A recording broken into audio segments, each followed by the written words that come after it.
إن الحمد لله رب العالمين والعاقبة للمتقين والصلاة والسلام على سيد الأنبياء والمرسلين نبينا محمد وعلى آله وأصحابه ومن تبعهم بإحسان إلى يوم الدين. الحمد لله الذي هدانا لهذا وما كنا لنهتدي لولا أن هدانا الله. رب اشرح لي صدري ويسر لي أمري واحلل عقدة من لساني يفقهوا قولي. اللهم انفعنا بما علمتنا وعلمنا ما ينفعنا وزدنا علما. اللہ تعالیٰ کے فضل و احسان سے سورہ النساء کی آیت نمبر 24 تک ہمارا سبق مکمل ہو چکا ہے. آیت نمبر 25 سے 28 تک انشاءاللہ آج ہم تلاوت کریں گے. اعوذ باللہ من الشیطان الرجیم.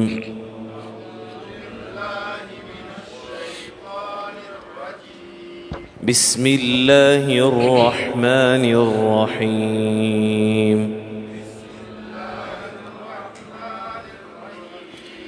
ومن لم يستطع منكم طولا أن ينكح المحصنات المؤمنات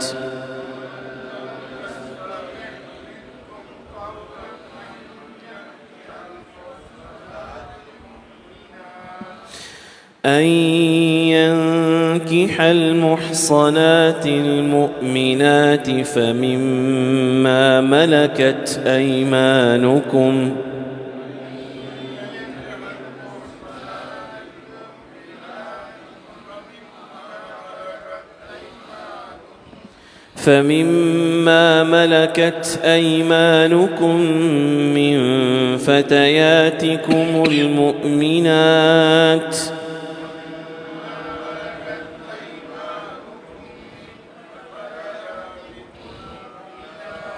والله أعلم بإيمانكم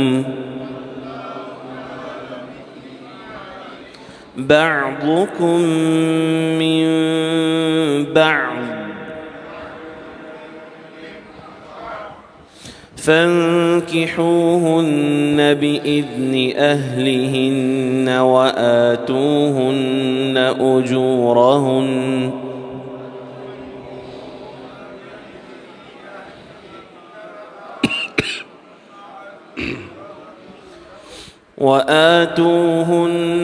أجورهن بالمعروف محصنات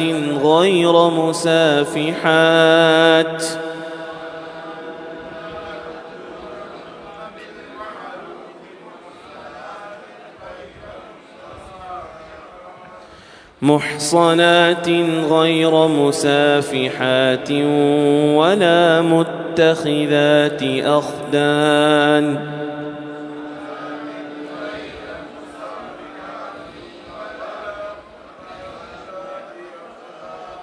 فإذا أحصن فإن أتين بفاحشة فعليهن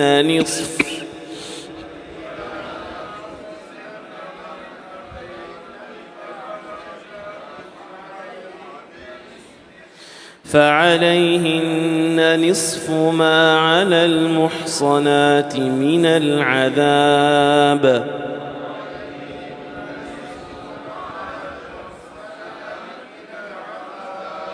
ذلك لمن خشي العنة منكم وأن تصبروا خير لكم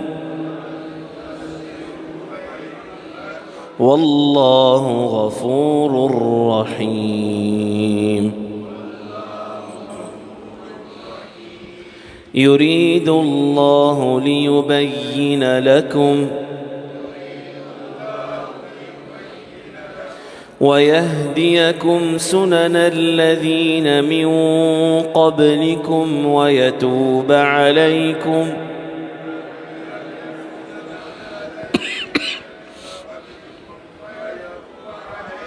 والله عليم حكيم. والله يريد أن يتوب عليكم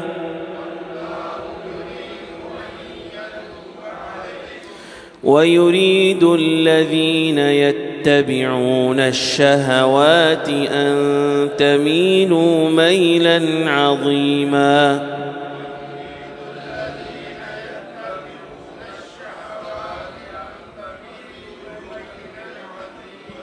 يريد الله أن يخفف عنكم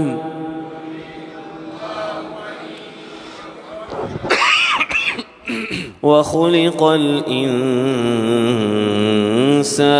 ضعيفا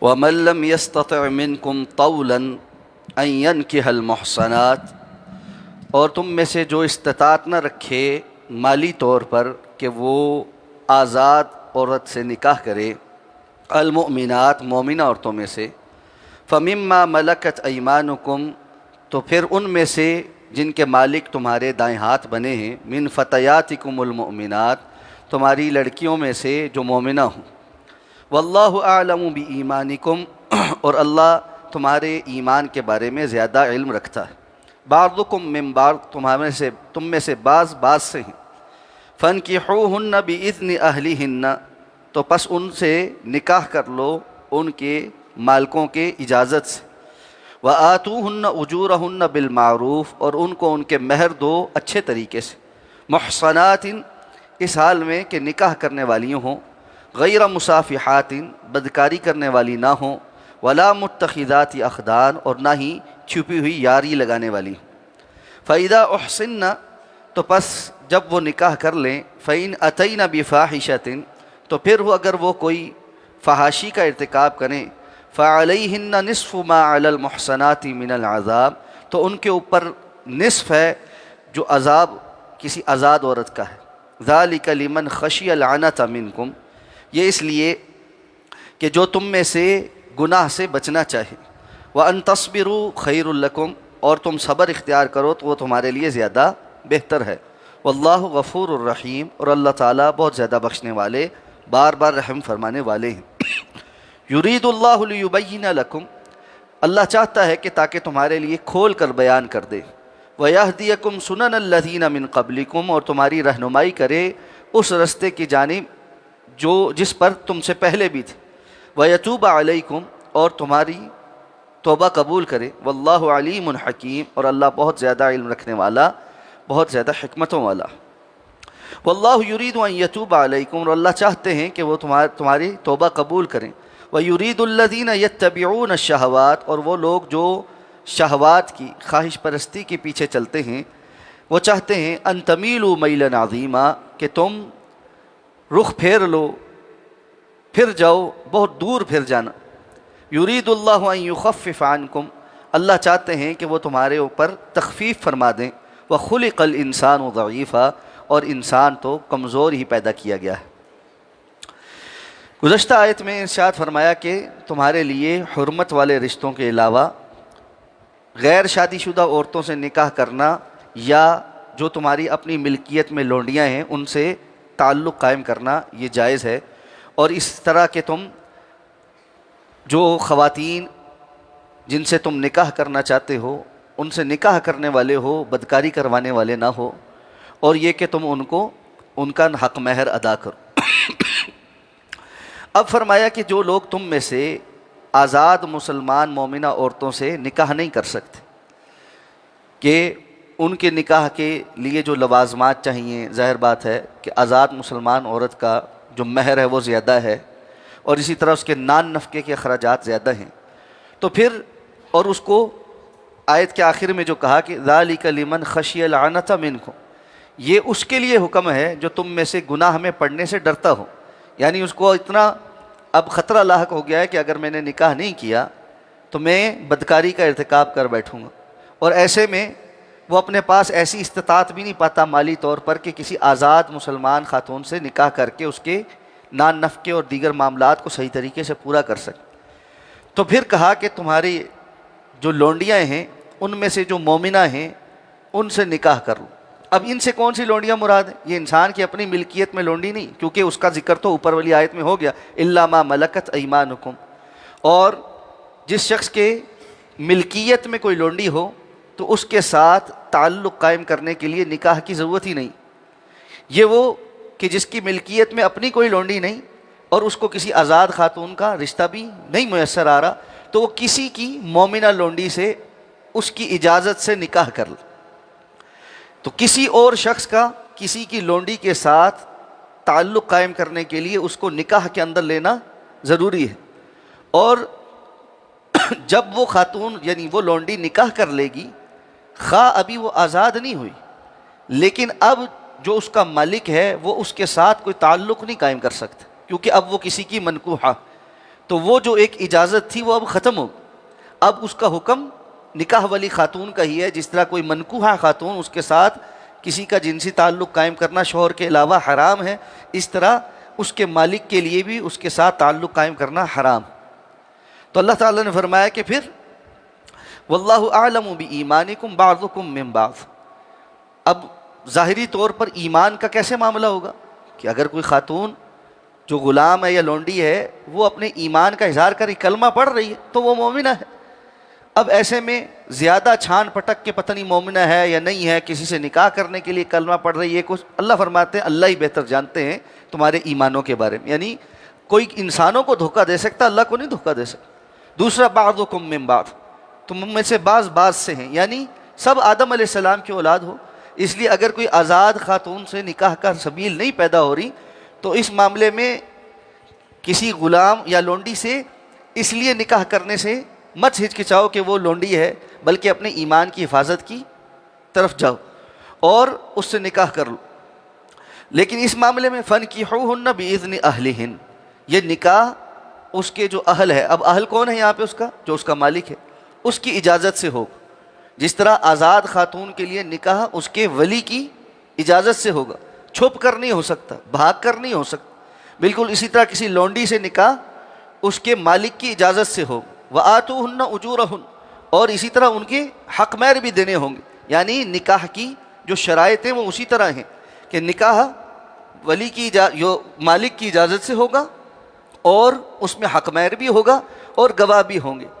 اور کس لیے ہوگا؟ محصنات غیر مصافحات ولا متخذات اخدان، نکاح کرنے والی ہوں، بدکاری کرنے والی نہ ہو، نہ چھپی یاری لگانے والی.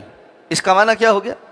چھپے ہوئے ایسے نکاح جن کا کسی کو نہیں پتہ، اس کا کوئی تعلق اسلام سے نہیں. یہ جو ہمارے ہاں آج کل گھر سے بات کر کورٹ میرج والا سلسلہ ہے، کسی کو نہیں پتہ، بس گئے جا کر ایک وکیل کے سامنے ایک فارم فل کیا اور ایجاب اور قبول کر لیا اور اس کو فیس ادا کر دی.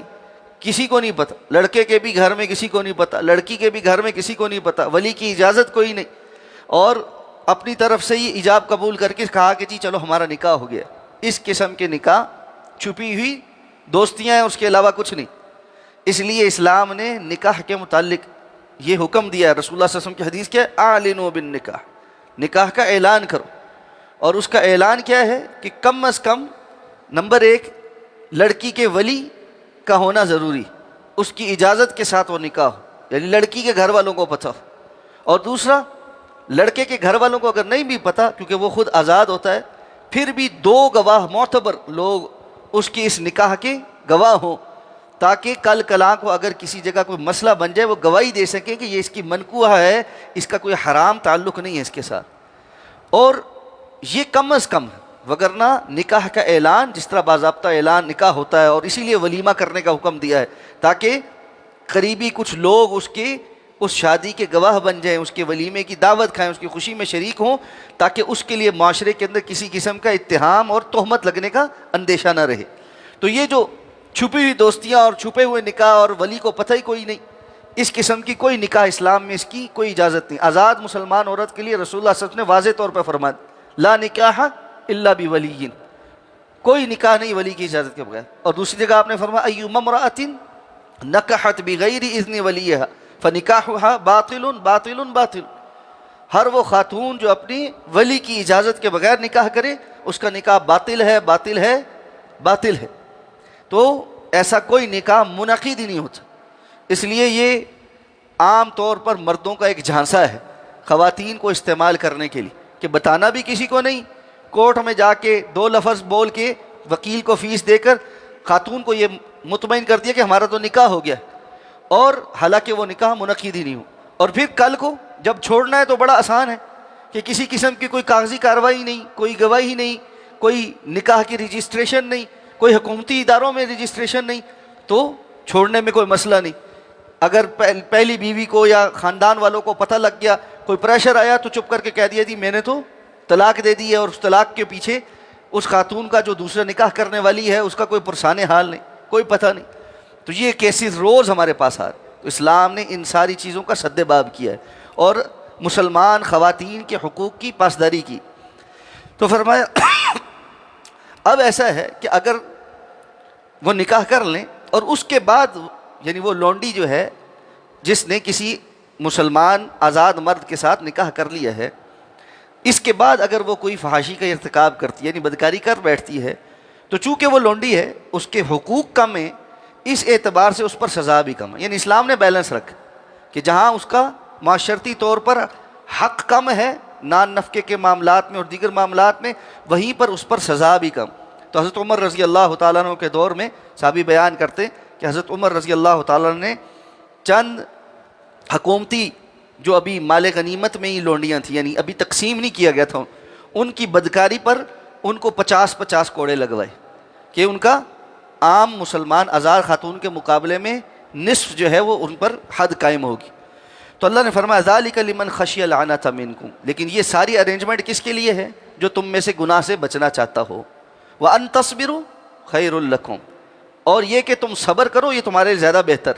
یعنی معاشرتی طور پر صبر کر کے کسی آزاد مسلمان عورت سے نکاح کرنا یہ بعد کے بہت سارے مسائل سے بچنے کا سبب بن جاتا ہے.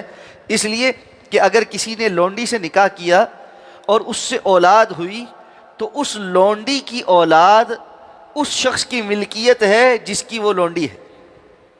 یہ بات ذہن میں ہے، کیونکہ ابھی تک اس نے اس کو آزاد نہیں کیا، اس نے صرف اس کو نکاح کرنے کی اجازت دی، باقی وہ کسی کی ملکیت میں ہے. تو اگر اس کی آگے اولاد ہو گئی تو وہ اس بندے کی اولاد کی حیثیت میں آزاد نہیں، بلکہ لونڈی کی وجہ سے اس بندے کی ملکیت ہے جس کی وہ لونڈی. تو ظاہر بات ہے شریعت کے احکامات ہیں. اس اعتبار سے اللہ نے فرمایا کہ وَأَن تَصْبِرُوا خَيْرٌ لَكُمْ، تم صبر کرو یہ تمہارے لیے زیادہ بہتر ہے. واللہ غفور الرحیم، اور اللہ بہت زیادہ بخشنے والا، بار بار رحم فرمانے والا. اور اللہ چاہتے ہیں کہ تمہارے لیے سارا کچھ کھول کر بیان کر دیں، یعنی شریعت کے اندر معاشرتی زندگی کے جو احکامات ہیں وہ واضح انداز میں تمہارے سامنے آ جائیں، اور اللہ تمہیں اس طرح ہی دین پر چلائے جس طرح تم سے پہلے لوگ دین پر چلنے والے تھے. جس طرح اللہ نے ان کے لیے شریعت کے قانون اور ضابطے بتائے تھے، اسی طرح اللہ تمہیں بھی شریعت کے قانون اور ضابطے بتا رہا ہے. یہ اس لیے کہ بعض لوگوں کو یہ اشکال ہوتا ہے نا، دین میں اتنی بات بھی بتائی جا رہی ہے، جزیات بھی ہیں. بعض مشرکین جو ہے وہ یہ اعتراض بھی کرتے تھے صحابہ کرام پہ کہ تمہارا کیسے نبی ہے جو تمہیں بیت الخلاء جانے کے اور طہارت کے مسائل بھی بتاتا ہے؟ تو حضرات صحابہ کرام کہتے تھے بالکل ہمارے نبی ایسے ہی ہیں جو ہمیں ہر چھوٹی بڑی بات کی تربیت دیتے ہیں. تو یہ نہیں ہے کہ معاشرتی زندگی میں انسان نے زندگی گزارنی ہے تو اللہ نے اس کے لیے کوئی حکم نہیں نازل کیا، بلکہ زندگی گزارنے کے جو پہلو ہیں اور اہم ترین پہلو ہیں کہ معاشرے میں تعلق کیسے ہوگا، رشتے کیسے قائم ہوں گے، کس رشتے کی کیا اہمیت ہے، کس کا کیا حق ہے، فوت ہونے والے کا کیا حق ہے، پیچھے مال جو ہے اس کا کیا بنے گا، ورثاء کا کیا حق ہے، یعنی یہ سارے احکامات. اور پھر اس معاشرے میں جہاں عورت کو ایک طرح سے انسان ہی نہیں سمجھا جاتا تھا تو اللہ تعالیٰ نے باقاعدہ یہ احکامات نازل فرمائے کہ تمہارے ہاں خواتین کے معاملے میں کیا کیا حکم ہیں اور ان کے کیا حقوق ہیں جن کی تمہیں پاسداری کرنی پڑی. تو فرمایا واللہ یرید ان یتوب علیکم، اللہ تو چاہتا ہے کہ تمہاری توبہ قبول کرے، تمہارے رجوع کو قبول کرے. لیکن وہ لوگ جو شہوات کے پیچھے لگے وہ کیا چاہتے ہیں کہ ان تمیلوا میلا عظیما، تم سیدھے رستے سے رخ پھر اور بہت دور نکل جاؤ. اور آپ دیکھتے ہیں فی زمانہ بھی جو لوگ شہوت پسندی میں ہیں ان کا کیا ہے، نکاح ختم کرو، نکاح کو مشکل بناؤ اور اس کے رستے میں ہر کوئی رکاوٹ بناؤ. اور انٹرنیشنل NGOs اس کے لیے پروپیگنڈا کریں گی، حکومتیں اس کے لیے سختیاں کریں گی اور طرح طرح سے آ کر جو ہے وہ انسینٹیوز دیں گے یا زبردستی قانون نافذ کرنے کی کوشش کریں گے، انسانوں کے حقوق کے نام پر قانون نافذ کرنے کی کوشش کریں گے. یعنی یہ لوگ عجیب ہیں کہ ان کو ایک طرف اس بات کا خیال ہے کہ بچے بچیوں کو جنسی تعلیم دو تاکہ وہ چھوٹی عمر سے ہی اگر اس معاملے میں پڑ جاتے ہیں تو جو ہے نا کسی بیماری کا شکار نہ ہو جائیں. اس نام پر سیکس ایجوکیشن دی جاتی. اور دوسری جانب کیا ہے کہ 18 سال سے کم عمر نکاح نہ کرے, یعنی 10-11 سال کا بچہ بالغ ہو کر اس کو ایجوکیشن دو تاکہ وہ اس کام کو صحیح طریقے سے سر انجام دے سکے, اور دوسری جانب 18 سال تک وہ نکاح نہ کر سکے, اس نکاح کو رجسٹر نہ کرو. تو یہ کس چیز کو آسان بنا رہے؟ یہ یقیناً بدکاری کو آسان بنا. اور ماحول مخلوط ہو, بچے بچیاں ایک دوسرے سے مخلوط طور پر مل سکیں اور ان کے اوپر کوئی سرویلنس نہ ہو, اور بڑے ہو کر بھی وہ آپس میں اختلاط کے ساتھ بغیر کسی کی روک ٹوک کے ایک دوسرے کے ساتھ اٹھ بیٹھ سکے. پھر کہ مرد اور خاتون آپس میں دوست ہو سکتے ہیں, ان کی دوستی کے نام پر جو قرب کے ذرائع ہیں وہ سارے ان کو دیے جائیں. تو یہ اسی طرح ہے کہ جس طرح آگ اور پیٹرول کو آپ ساتھ رکھیں اور ساتھ میں یہ کہیں کہ کچھ نہیں ہوتا. آگ اور پیٹرول جب ساتھ ہوگا تو اس سے دھماکہ ضرور ہو. اس لیے عقل مند انسان وہ ہے جو اس معاملات کو سمجھتے ہوئے اللہ رب العزت کے احکامات پر عمل کرے. باقی ساری دنیا جس مرضی نعرے کے اور جس مرضی بنیاد پر جو کچھ مرضی بیان کرتی رہے, حقیقت یہ ہے وہ سوائے فتنے اور فساد کے اور کچھ نہیں. تو اس لیے اللہ فرماتے ہیں یرید اللہ ان یخفف عنکم, اللہ چاہتے ہیں کہ تمہارے اوپر تخفیف کریں. وخلق الانسان ضعیفا, انسان تو پیدا ہی کمزور کیا گیا. اللہ کو پتہ ہے کہ انسان کا صنف مخالف کے معاملے میں کمزور ہونا, اور خاص طور پہ رسول اللہ صلی اللہ علیہ وسلم نے فرمایا کہ میں نے اپنی امت کے لیے سب سے زیادہ جس چیز میں فتنہ دیکھا ہے وہ عورتوں کا فتنہ. تو صنف مخالف میں انسان کی آزمائش, اور اس معاملے میں اپنے نفس پر کنٹرول رکھنے والے بہت تھوڑے. اس لیے اللہ تعالیٰ نے جا بجا نکاح کی سہولت دی ہے, آسانی دی ہے, اور انسان کو حلال رستے بتلائے ہیں تاکہ وہ ان پر چل کر اپنے آپ کو گناہ سے بچا سکے. کہ شیطان کے بڑے وار جو انسان کے اوپر ہوتے ہیں اور جن سے انسان کو وہ شہوات کی طرف لگاتا ہے اور پھر شبہات کی طرف لے جاتا ہے اور دین سے بیزار کر دیتا ہے, اس میں سے سب سے بڑا فتنہ انسان کی یہ والی شہوت.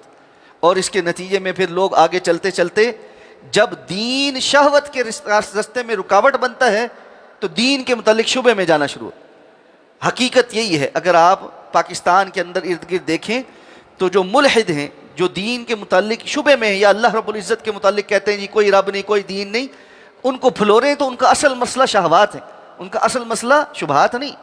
شبہات کے اندر وہ پڑے اس لیے ہیں کہ وہ یہ سمجھتے ہیں کہ اگر ہم نے دین کو مان لیا, اللہ کو مان لیا, اللہ کے قانون کو مان لیا تو ہم مرضی نہیں کر سکیں. تو مرضی نہ کرنے کے لیے اس اصل کو ہی ختم کر دو کہ جس کی بنیاد پر رکاوٹ کھڑی ہوتی. یہ سارا شہوات کا کھیل ہے اور شیطان نے آ کر یہ سجھایا ہے. اللہ والعیاذ باللہ, اللہ فرماتے ہیں کہ اللہ رب العزت تمہارے سے وعدہ کرتے ہیں کہ اللہ تمہیں بخش بھی دیں گے اور تمہیں استغنا بھی عطا فرمائیں.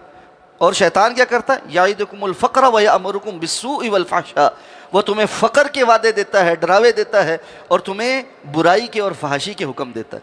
اللہ رب العزت سے انسان کو عفت اور پاک دامنی کا سوال کرنا چاہیے. رسول اللہ صلی اللہ علیہ وسلم نے 2 چیزوں کے متعلق فرمایا جو بندہ استغنا اختیار کرنا چاہتا ہے, یعنی وہ یہ چاہتا ہے کہ اللہ اس کو اس طرح محتاج نہ کرے کہ اس کو دوسروں کا کہ ہاتھ پھیلانا پڑے, تو وہ اللہ سے طلب کرتا ہے تو اللہ اس کو مستغنی کر دیتے ہیں. اور جو بندہ پاک دامنی چاہتا ہے اور اللہ سے طلب کرتا ہے, اللہ اس کو پاک دامن بنا دیتے ہیں. اس کا معنی اب اللہ کے رسول کی بات ہے, یہ جھوٹی تو نہیں ہو سکتی. یہ 2 باتیں بندہ صدق دل کے ساتھ اللہ سے طلب کرنا شروع کرے, اللہ ضرور عطا فرما دیتے. اس کی طلب میں سچائی ہونی چاہیے. اللہ ہمیں توفیق عطا فرمائے. سبحانک اللہم و بحمدک, نشہد ان لا الہ الا انت, نستغفرک.